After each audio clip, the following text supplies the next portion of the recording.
네, 안녕하십니까. 한양대병원 가정전문간호사 장유리입니다. 95년도에 입사해서 내년에 30년이 되고요. 병동에서 6년 있었고 가정간호해서 환자분을 직접 본 지가 24년이 돼가요. 바깥에서 액티브하게 환자 보는 게 일이기 때문에 강의에 좀 미숙할 수도 있지만 양해 부탁드리고, 가정간호 제도하고 대상자, 서비스 내용, 가정간호 비용 궁금하실 것 같고, 신청 방법하고 가정간호 실시 기관, 그리고 제가 찾아가는 가정간호로 해서 여러 가지 이제 튜브를 가지고 있는 분들을 이제 설명을 드리고자 해서 이렇게 한번 간단히 올려봤습니다. 가정간호 제도는요, 양질의 치료 간호를 하기 위해, 질병의 장애로부터 회복을 도모하기 위해, 그리고 국민 의료비 절감을 위해서 만들어진 제도로서요. 가정 전문간호사의 자격증은 전문 기관에서 석사과정을 마친 전문간호사 자격증을 또 국가고시로 봐야 되거든요. 국가고시도 패스한 좀 어느 정도의 퀄리티가 되는 간호사들이 나간다고 보시면 되고요. 우리가 장기요양 쪽에서 하는 방문간호도 있어요. 그쪽도 되게 접근성이 좋고 노인장기 등급을 받으신 분들은 그쪽도 이용하셔도 되고요. 그쪽은 이제 조무사도 일정의 그 교육을 받으면 방문할 수 있게 돼 있기 때문에 간호사나 조무사들이 이제 방문을 하게 되고요. 간단한 처치나 이런 거는 또 그쪽을 이용하셔도 괜찮습니다. 저희는 이제 병원 중심의 가정 간호사기 때문에요. 어느 정도의 경력은 지나야 자격 조건이 되고요. 대상자를 보면 우선 의사 선생님이 필요로 인정한 환자가 대상자가 됩니다. 대부분 거동이 불편해서 통근하기 어려우신 분, 그리고 만성질환, 루게릭, 암 이런 질환들을 앓고 계신 분들이 많고요. 가정에서 저희가 이제 루게릭 같은 경우는 기도절개관이나 위루관, 비위관이라 해서 콧줄, 그리고 도뇨관, 소변줄 교환 및 관리를 해주고요. 영양제나 체열, 욕창 치료, 봉합사 제거, 실밥 제거 같은 것도 저희가 하고 있습니다. 그래서 가정간호 서비스에는 이런 항목들을 하고 있기 때문에 보통 기본간호로 하는 것들도 있고, 치료적인 거, 검사, 그리고 주사, 그 다음에 교육훈련이나 상담, 의뢰 같은 것도 저희가 하고 있습니다. 그래서 뭐 기본간호는 가정전문간호사 판단하에 필요한 것들을 제공을 하고, 이제 치료적 간호라 하면 이제 쉽게 제가 말씀을 드릴게요. 뭐 비위관, 위루관 막 그러면 좀 헷갈려 하시고 잘 모르실 수도 있어서 콧줄, 목관, 소변줄, 그 다음에 뭐 위루관, 그러니까 뱃줄 이런 거를 저희가 관리하거나 교환도 가능합니다. 그리고 봉합세 제거나 뭐 욕창 치료 이런 것들도 하고 있고요. 가정에서 실시할 수 있는 피검사도 가능하고, 투약 및 주사도 못 드시는 분들 같은 경우 처방이 있으면 방문이 가능합니다. 그리고 이제 필요한 상황들을 설명해주고 상담해주고, 또 다른 기관에 의뢰를 할 경우도 있어요. 타 지역으로 환자분이 이사를 갔다든지 그런 경우에 의뢰를 하기도 합니다. 그리고 비용을 아마 궁금해하실 것 같은데, 가정간호 기본 방문료에 진료 행위별 수가가 적용돼서요. 기본 방문료는 보통 건강보험 같은 경우 20%고 희귀난치 질환은 10%, 그리고 암 환자는 5%만 부담을 하시면 됩니다. 그리고 진료 행위별 수가는 거기에 플러스되는 부분이라 개인차가 있겠죠. 한번 예시를 들면 이 24년 1월 1일 기준인데요. 만약에 100%로 내시는 분들은 교통사고나 그 외국인들 이런 분들은 이제 100% 78,030원이 기본 방문료에 이제 어떤 다른 처치료가 또 비급여로 붙겠죠. 그리고 건강보험 환자들은 기본 방문료가 우리가 병원에서 진료받듯이 기본료가 발생하거든요. 그거를 가정간호 기본 방문료라고 보시면 돼요. 루게릭 환자분들 같은 경우는 7,803원이라 굉장히 저렴합니다. 그리고 암 환자들은 더 저렴해지고요. 그리고 간혹 요양원으로도 저희가 가는데, 요양원은 가면 몇 분을 이렇게 볼 수도 있고 이런 상황이라 보험공단에서 금액을 좀 적게 깎았어요. 그래가지고 더 저렴하게 이용을 할 수가 있어요. 근데 아직 루게릭 환자분들은 요양원에 계시는 분들이 없기 때문에, 그리고 의료보호 환자나 차상위 환자들은 환자 그 부담금이 없어요. 그리고 비급여 되는 부분만 부담되게 돼 있습니다. 그리고 입원을 했을 때는 퇴원 전 담당 교수님이나 주치 선생님께 상의해서 신청을 하시면 되고요. 그리고 퇴원했을 때는 외래로 오셔서 교수님하고 상의하셔서 신청하시면 되고요. 타 병원 환자인 경우는 그쪽 병원에 진료를 한번 발생해야 돼요. 그렇기 때문에 초진을 해서 진료를 본 후에 교수님하고 상의를 하셔서 가정간호를 저희 병원 쪽에서 받으실 수가 있습니다. 방문 지역은 저희가 가정간호사가 둘밖에 없어요. 그래서 예전에는 서울 전 지역을 다 봤는데 둘이서 너무 버거워서 금천구하고 충북 도봉구는 제외를 시켰어요. 그리고 경기도는 저희가 방문을 드릴 수가 없고요. 근데 워낙 우리 루게릭 환자분들이 전국적으로 김승현 교수님이나 모든 교수님들을 또 보시고 오시기 때문에 가까운 가정간호 저희가 비치를 해놨으니까요. 실시 기관을 한번 보시고 가까운 쪽에서 가정간호를 이용하시면 됩니다. 그리고 이용 방법은 뒤에서도 나왔기 때문에 뒤로 볼게요. 의뢰 방법은 주치의나 담당 교수, 환자 보호자 타 병원에서 의뢰를 할 수 있고요. 가정간호사실에 전화로 문의하시기도 하는데 보통 진료과나 병동에서 교수님하고 상의하신 후에 의사 선생님하고 상의 후에 저희 가정간호 의뢰서를 전산으로 해서 작성해주고 보호자분은 그 전자동의서를 사인해 주시면 됩니다. 그래서 저희가 환자분을 방문할 수 있게 계획이나 처치를 처방 이런 걸 확인한 후에 전화 통화를 해서 방문 날짜를 잡고 서비스를 제공하고 그리고 평가를 해서 혹시 이제 환자분이 나중에 서비스를 받다가 문제가 해결돼서 끝나거나 재입원하거나 또 돌아가시거나 아니면 이주해서 뭐 타기관에 의뢰하는 경우도 있습니다.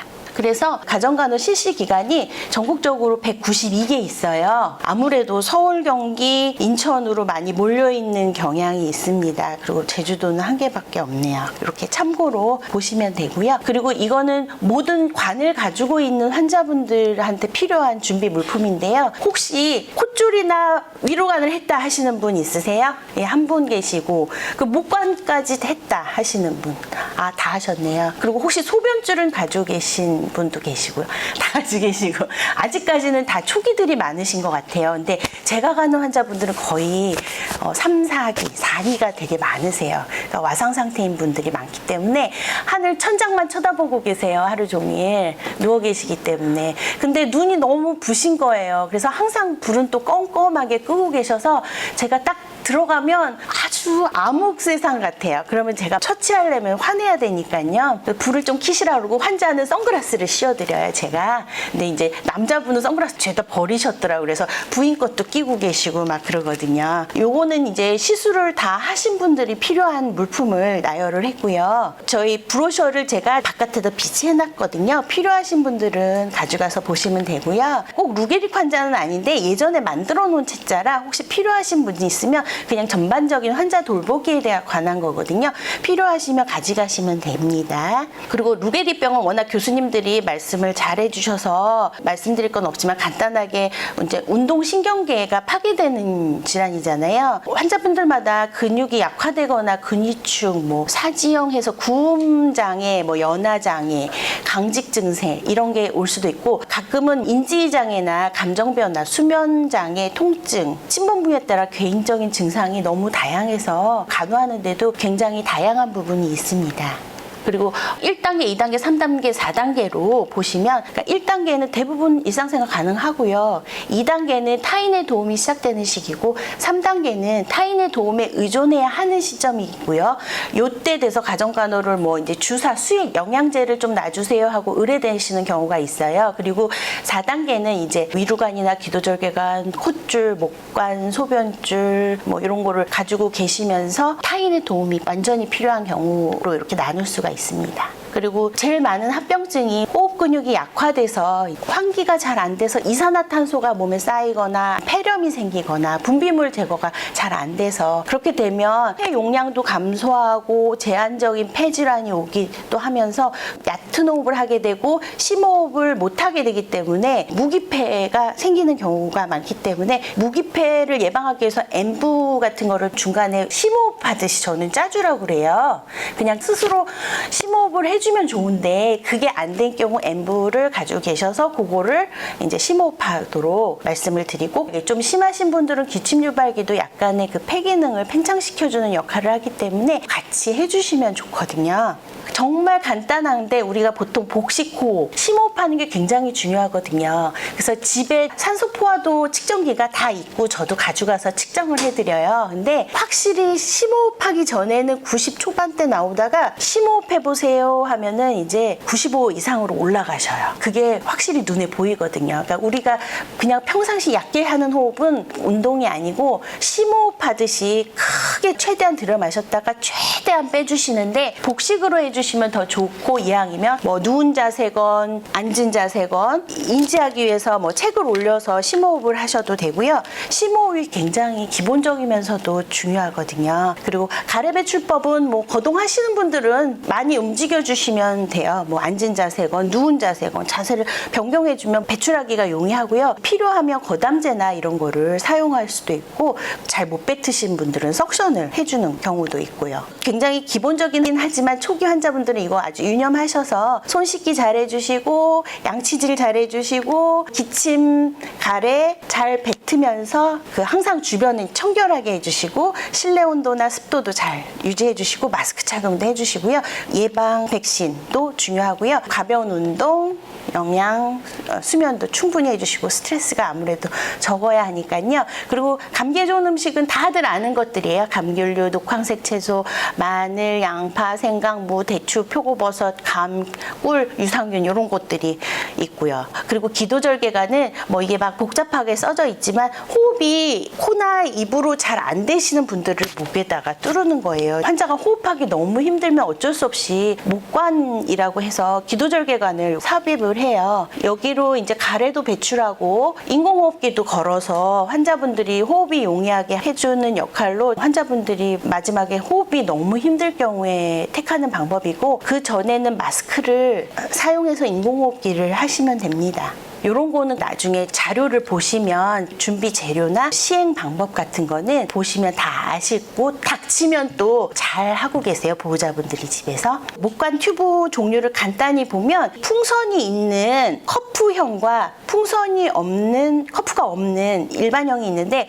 저희 루게릭 환자분들은 커프가 없으면 인공호흡기를 걸어놨을 때 공기가 막 새버려요. 그래서 굉장히 호흡하는데 힘들어요. 그래서 항상 커프가 있는 종류로 해서 삽입이 되고요. 그리고 공기가 잘 빠지는 게 요게 좀 유심께 좀 잘 빠지거든요. 병동에서 석션에이드라고 해서 이 풍선이 잘 안 빠지는 걸로 교체를 하는 경우도 있고, 저희 쪽에 오면 제가 이제 집에서 교체를 하는 경우도 많습니다. 네. 그러니까 너무 풍선이 자주 빠지면 보호자도 공기 집어넣느냐고 자다 몇 번씩 깨시고, 그리고 환자분도 막 힘들어 하시고, 그래서 커프가 있는 것과 없는 것을 참고적으로 보시면 되고, 그리고 이 압력이 커프에 공기를 너무 세게 집어넣으면 이쪽에 뭐 유착이 되거나 조직이 손상될 수 있기 때문에 적당한 사이즈나 이런 게이지를 지표로 보여주는 프레저 게이지가 있는데요. 이 초록색에 있으면 이 적당한 압력이거든요. 그래서 이 기계를 가지고 다니면서 제가 체크해 드리는데, 이제 보호자분들은 아무래도 가격이 있으니까 굳이 뭐 사지는 않지만 그 시린지, 주사기로 용량을 재서 적용시키고 있습니다. 그리고 기도절개관 관리도 지금 하고 계신 분이 한 분밖에 없으셔가지고요. 나중에 참고로 저희 그 루게릭 클리닉 안에 보시면 될 것 같고요. 그냥 제가 그 목관을 교환할 때 이렇게 나열해 놓는 재료들을 한번 사진 찍어 봤고요. 구강으로 하건 목관으로 하건 석션기를 구입하는 경우도 있어요. 가래 배출이 안 되면 어쩔 수 없이 석션기를 구입하셔야 되거든요. 뭐 수동으로 하는 것도 있고, 국산도 있고, 외제도 있고, 뭐 충전식도 있어요. 근데 충전식이나 이 수동식은 약해서 그렇게 오래 쓰지 못하고 그냥 잠깐 병원 오실 때 뭐 그 정도인데요. 보통 집에서 주로 쓰는 거는 전기선을 꼽아서 쓰기 때문에 혹시라도 정전에 대비해서 보조 배터리나 충전할 수 있는 배터리를 같이 인공호흡기 회사 같은 데서 대여를 할 수가 있거든요. 그래서 그런 쪽으로 또 구입을 같이 해 놓으셔도 되고, 대여를 해 놓으셔도 되고 합니다.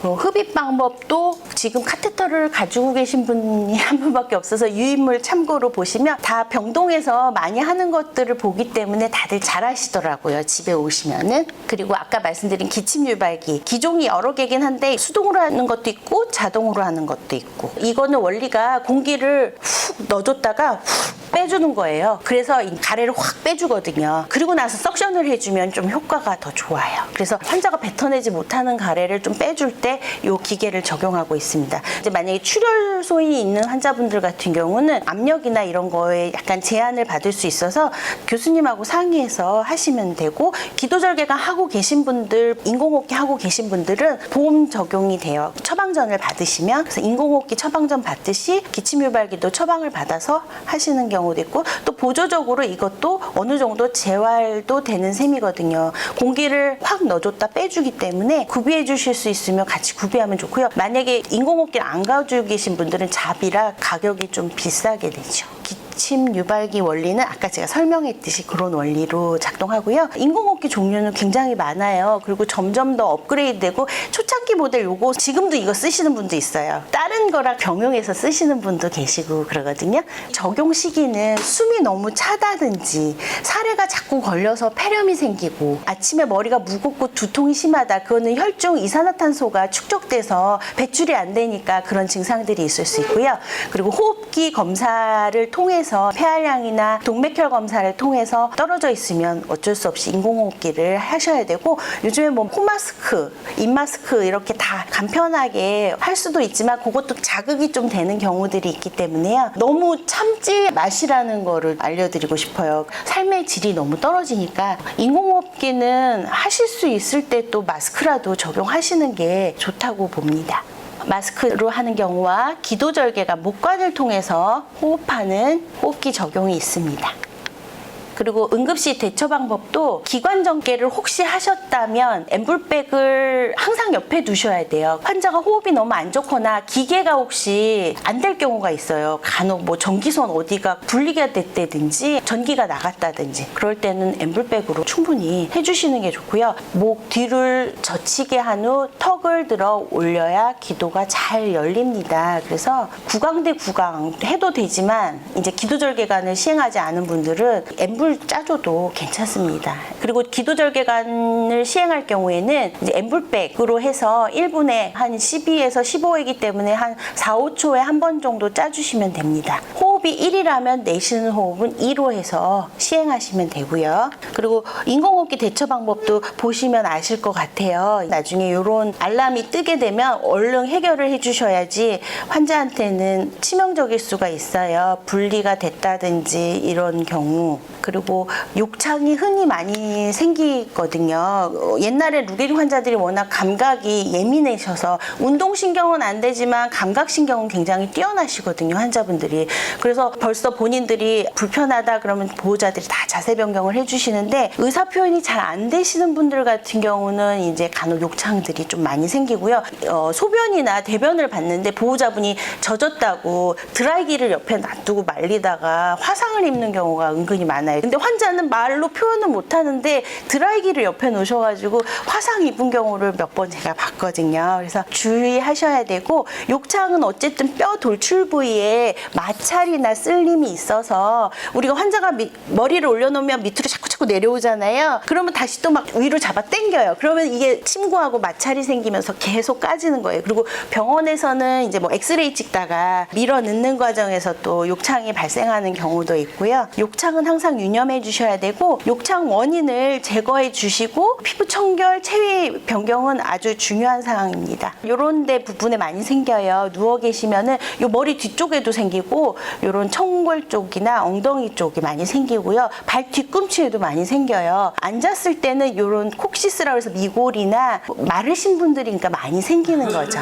네. 오히려 좀 통통하면 이 욕창이 덜 생기고 영양 상태도 좋잖아요. 근데 너무 마르신 분들은 자기가 자기 뼈에 의해 눌려가지고 안쪽부터 썩어져 들어가는 경우들이 많습니다. 그런 거는 유의해 주셔야 되고요. 이렇게 베개로 안 눌리게 잘 받쳐주시면 되고 욕창의 기본 관리는 우선 체위 변경 2시간마다 그리고 피부 쏠림을 방지를 해줘야 돼요. 그 의복이나 지면에 마찰에 항상 주의해 주시고 항상 건조시켜 주는데 또 여기 뭐 드라이기를 쓴다 이래가지고 괜히 화상을 입히시면 안 되니까 차라리 선풍기로 말려주신다든지 이렇게 해주시고요.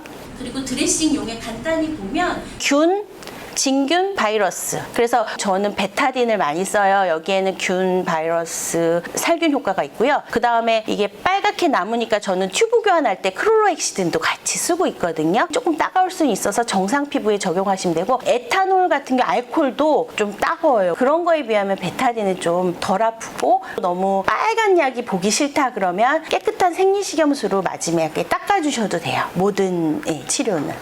그리고 드레싱은 진물 양에 따라 따라 그냥 꺼즈로 교환할 수도 있고요. 하이드로콜로이드라고 해서 우리가 흔히 많이 쓰는 듀오돔이 있어요. 그런 경우는 진물이 좀 적을 때, 그리고 폼 제품이 있는데 그것도 2mm짜리는 진물이 좀 적을 때. 근데 제가 보는 환자분들 대부분 욕창이 심하기 때문에 5mm짜리 폼을 써도 막 넘쳐나요. 욕창 상태에 따라서 욕창 재료를 선택하거든요. 그래서 우리가 흔히 많이 보는 듀오돔 제일 많이 붙여요. 매드폼에서도 나오고 하이드로콜로이드 제제라고 그래서 이쪽은 그 대신 약간 방수 효과도 있거든요. 테두리 빼고는 가운데는 방수 효과가 있기 때문에 삼투압이 너무 과하면 진물량이 너무 많아지면 상처가 더 안 좋아지거든요. 그 대신 우리 피부과에서 점 빼고 오면 붙여오잖아요. 이런 식으로 진물이 적거나 그럴 때는 굉장히 효과가 좋아요.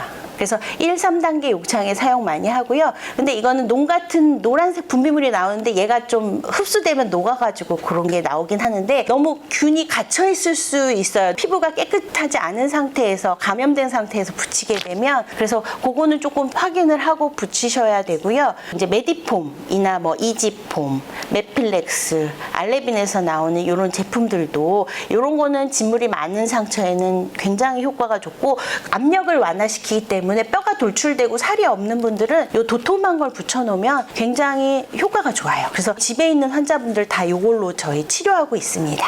그리고 안에 공간을 채워놓거나 항균 효과가 있는 은 제품들도 있고요. 은이 없는 아쿠아셀도 있습니다. 푸페인 욕창 같은 경우는 아쿠아셀을 적용을 합니다. 저 같은 경우는. 그리고 만약에 이제 죽은 조직이 많은 상처는 레피젤 같은 걸로 해서 녹여주는 연고도 있고요. 이런 거는 뭐 피부 보호제도 있고 시중에 욕창이 너무 심하면 피부과 성형외과에서 보통 성형외과에서 이런 백이라는 제품을 써가지고요. 욕창 부분에 압력을 경감시켜주고 진물을 뽑아주면서 상처를 날 수 있는 환경을 만들어주거든요. 요거는 주 1회 교환을 해요. 근데 이제 출혈이 심한 분들, 만약에 항혈전제를 쓰고 있는데 괴사 조직을 막 제거할 저걸 탁 붙여놨다. 그러면 피가 막 나오죠. 지혈은 안 되고. 그런 분들은 고려가 돼야 되는 상황이라서 뭐 둘 중에 하나를 선택을 해야 될 수도 있고 아니면 이제 교수님 판단하에 출혈이 그렇게 없는데 항혈전제는 써야 되는 상황이면 적용해도 되는데 너무 세게 쓰는 경우에 출혈이 많은 경우도 제가 보긴 했거든요.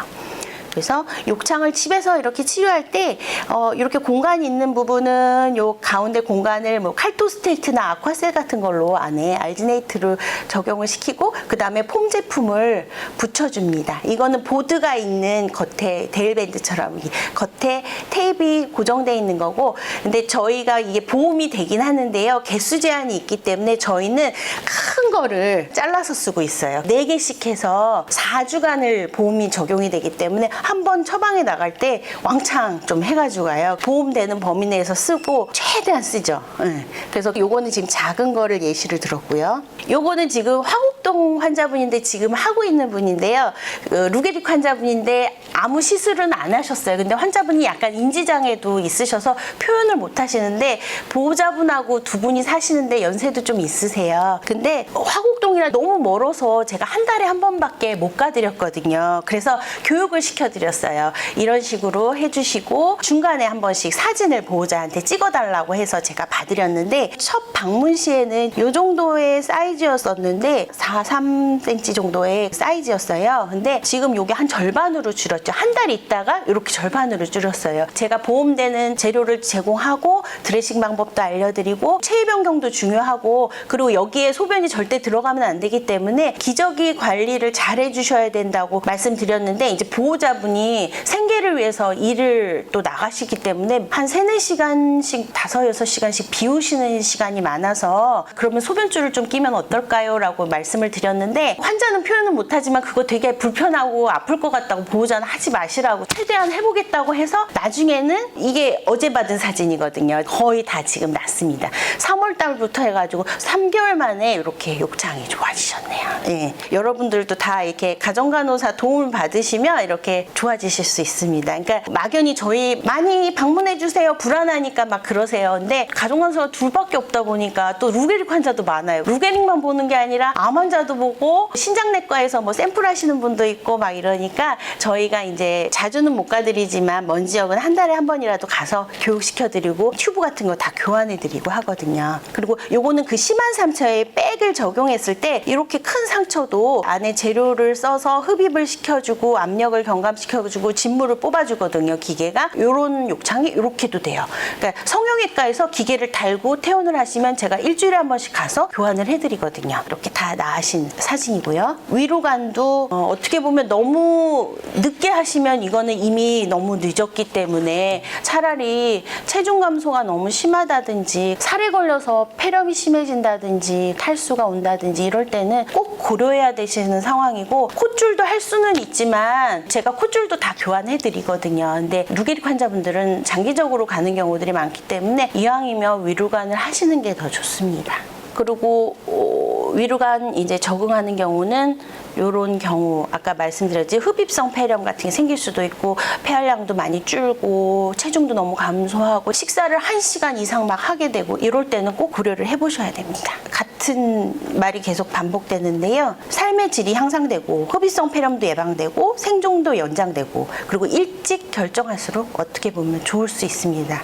튜브 종류는 2개 종류가 있어요. 2종류가 버섯형 위로간이 있고 풍선형 위로간이 있습니다. 보통 내시경적으로 하는 이 버섯형 위로간을 하고 오셨다가 나중에 입이 잘 안 벌어지시니까 풍선형으로 바꾸시는 경우들이 있어요. 이 풍선형은 제가 가서 교환도 해드릴 수 있고, 응급실로 오셔도 응급실 선생님들이 교환 가능합니다. 그 버섯형이라고 말씀드렸던 거는 위에 이렇게 달려 있어서 아예 얘가 웬만한 힘에 의해서 빠지기가 힘들고요. 풍선형 같은 경우는 말랑말랑하고 안에 물풍선이 들어가 있는 거예요. 증류수 풍선이 들어가 있기 때문에 강한 힘을 가하면 걔는 빠질 수도 있고, 서서히 1달, 2달 지나다 보면 이 물이 서서히 줄어요. 허다못해 1cc씩 줄다 보면 원래 얘가 7cc에서 한 10cc 그 사이를 넣어주는데 저는 집에 환자들 불안하니까 10cc를 넣어줘요. 그러면 갈 때마다 매달 체크를 하는데 보통 한 1cc씩 줄어 있어요. 이게 이제 삼투압이나 수증기 증발에 의해서 조금씩 줄다 보니까 이 튜브가 몇 번씩 빠져가지고 병원을 응급실을 몇 번씩 가셨다고 하고, 이제 저희 병원에 온 게 위로간 교체 가정간호를 의뢰하기 위해서 또 신경과를 보신 분도 계시거든요. 그래서 제가 이제 매달 체크를 해드리고, 교환도 환자분들에 따라 3개월 내지 6개월 사용은 할 수 있지만 어떤 분은 1년을 쓰시는 분들도 계세요. 깨끗이 쓰시는 분들은. 그리고 자주 갈기 원하지 않으신 분들은 그런 분이 간혹 한 분 정도 있고, 그 외에는 너무 지저분하게 자꾸 끼니까 막 시꺼매지기도 하고 그러거든요. 그러면 이제 보호자분들이 그걸 못 참아 하세요. 그리고 닦이지도 않고 하니까 2, 3개월마다 한 번씩 해주세요. 이렇게 해서 보호자분 요구도에 따라 저는 교환을 해드리고 있습니다. 그리고 금식만 잘 되면 교환하기는 되게 손쉬워요. 외부에서 이렇게 집어넣고 튜브를 부풀리는 원리이기 때문에 목관이나 거의 비슷한 원리입니다. 그리고 제가 교환할 때 주빌 물품 한번 사진 찍어 놓은 거고요. 풍선형 위로간은 유한 킴벌리에서 나오는 믹 제제가 제일 많이 쓰는데요. 이렇게 들어갈 때는 평평하게 들어가요. 들어갔다가 여기서 빠지지 않게 주사기 10cc 정도로 해서 풍선을 넣어주면 안 빠지게 고정이 되거든요. 그 대신 내시경적으로 하는 버섯 타입보다는 아무래도 강한 힘에 의해서 잘 빠지는 경향이 있기 때문에 보호자분들이 조심히 하시면 유지도 잘 되고 있습니다. 그리고 복벽 사이즈를 이렇게 왔다 갔다 하면서 조절할 수가 있거든요. 그래서 복벽 사이즈를 적당하게 약간 조이는 듯하게 고정을 해주셔야 이 안에 물이나 이런 식사가 넘치는 거를 예방할 수 있거든요. 근데 너무 느슨하면 이 틈으로 경관식도 나올 수도 있고 물도 스며 나올 수도 있고, 그리고 배부른 상태에서 드레싱을 하면 이쪽 저쪽 움직이는 사이에 막 음식물이 콸콸콸 나오시는 분도 있어요. 그렇게 나오다 보면 얘가 염증이 생기거든요. 근데 또 너무 불안해서 또 조이는 분들도 계시는데 이런 경우에 또 여기에 상처를 입히게 되겠죠. 그래서 적당하게 조여주는 거가 중요합니다. 위로간 소독 방법도 우리 그냥 상처 드레싱할 때 생각하시고서 보시면 나중 돼서 혹시 필요하실 때 그다지 어렵진 않아요. 어차피 원리는 튜브하고 살하고의 그 부분에 소독이 잘 돼 있어야 돼요. 배하고 튜브 재질하고 피부하고 닿는 부분에 진물이 많이 나올 수 있는 부분, 그 부분을 소독을 안쪽에서 바깥쪽으로 해주시면 되고, 꺼즈도 그쪽 부분에 껴주셔야 돼요. 그래야 거기 진물이 나오면 꺼즈가 흡수를 해주거든요. 살들이 접혀 있으면 땀띠도 나고 피부가 안 좋아지잖아요. 어떤 분들은 그냥 겉에 꺼즈만 씌워가지고 오시는 분들도 있어요. 그런 경우에는 이제 그 안에서 진물도 많아지고 상처가 돼서 안 좋아지는 경우를 많이 봤습니다. 그래서 이렇게 막 진물이 많이 나온다든지, 애기들 기저귀도 빨리 안 갈아주면 기저귀 발진 생기듯이 이렇게 뻘겋게 피부가 안 좋아지시면 나중에 환자분도 아파하시고 냄새도 나고 여기서 균이 자랄 수도 있습니다. 이건 지금 좀 작은 건데요. 제가 보는 환자분들은 더 크게 자라나는 경우도 많아요. 그 비후성 육아 조직이라고 해서 얘는 좀 불필요한 새살이 돋은 거예요. 우리가 상처가 나면 얘도 절개를 하기 때문에 상처가 나면 새살을 막 돋잖아요. 근데 불필요하게 얘는 새살이 돋아져 있기 때문에 얘는 모세혈관이 너무 많이 분포돼 있어서 조그마한 자극에서도 출혈도 많이 생기고 여기가 또 영양가가 있기 때문에 막 균들이 자랄 수가 있어요. 그래서 이렇게 빨갛게 형성된 경우는 저는 알보치를 제일 집에서는 많이 쓰게 되더라고요. 그 대신 주변에 크게 도포하시면 안 되고 그 부분만 점적을 하셔야 돼요. 그러면 이렇게 까맣게 약간 변하면서 떨어져 나오기 쉽게 되거든요. 그래서 비후성 육아 조직이 생기면 드레싱 해도 굉장히 얘가 또 자라나게 되고 막 이러기 때문에 그런 관리를 좀 잘 해주셔야 됩니다.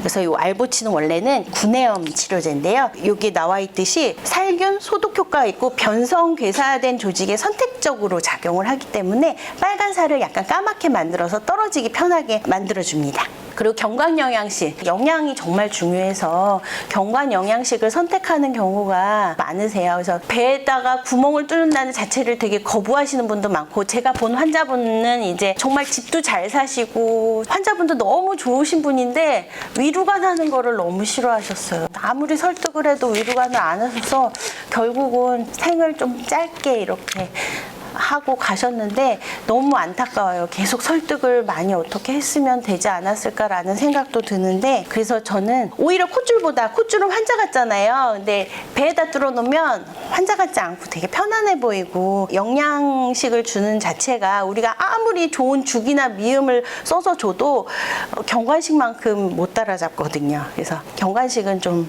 해주시고, 이런 자료 같은 건 워낙 많이 나와 있으니까 보고 참조하시면 되고요. 그리고 이제 의사소통 방법. 구마비가 있거나 삼킴장애나 침울림 이런 게 많으신 분들은 의사 표현 잘 안 되고, 이제 손가락이라도 잘 움직이시는 분들은 핸드폰으로 문자로 다 하시고요. 그것도 안 되시는 분들은 안구마우스를 하거든요. 간단한 거는 글자판으로 해서 의사소통을 하시기 때문에 환자분의 상태에 따라 이런 걸 준비해 주시면 되고, 중간에 환자분이 요구하는 사항들이 많으면 이렇게 번호를 매겨서 1번 해달라, 2번 해달라 깜빡깜빡 의사소통을 하고 계십니다. 그리고 벨도 준비를 하거나 딸랑이 방울 같은 것도 손가락에 닿아서 부를 때는 그걸로 하시는 분도 계시고요. 그리고 기계가 오래됐지만 이거 옛날 모델인데도 지금도 가지고 계신 분이 있는데, 그리고 요건 산소 발생기고요. 기침 유발기 있고, 요거 인공호흡기고, 석션기. 관을 하시게 되면 준비를 해주셔야 되고, 그리고 저희 환자분 지금도 제가 봐요. 제가 2001년도부터 가정간호를 했는데 그 전부터 계시던 환자분이거든요. 이분은